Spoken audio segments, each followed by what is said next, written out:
Hey Canada, here's a look at what happened this week on Outlander.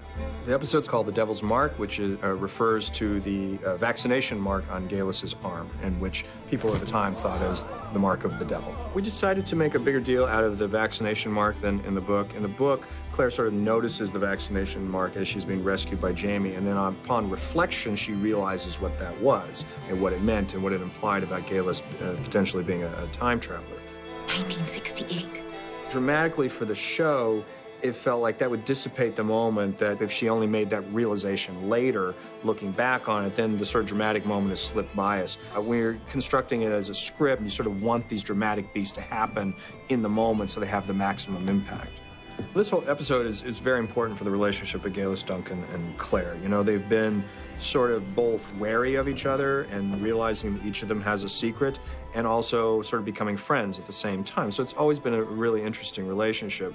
And on the deeper level, you know, you discover that they're both time travelers, and they both are from the 20th century. It'll be interesting to see what happens as the story goes forward. You know, this may or may not be the last time that we see Gaelus Duncan, but certainly the reverberations of what happened in this episode will continue for quite some time. I think ever since Claire arrived in the 18th century, you've been wondering if she was ever going to tell anybody, you know, the truth. The big moment here, it's really Jamie's moment. It's really she's going to tell him, and how does he react? And it's a great shot of Sam, and I like watching the character sort of take in that information and try to sort of, you know, understand it and try to get settled with it.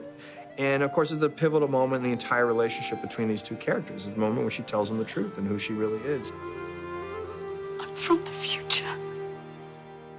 I also thought it was really interesting. I always loved it in the book that his reaction is to let her go, you know, to take her back to the Stones. If that's her home and that's where she belongs, he would give her up as much as he loves her. And it's just a lovely gesture, and it's just a heartbreaking moment, you know, when he takes her up there and walks away and never expects to see her again. Goodbye, Sassenach.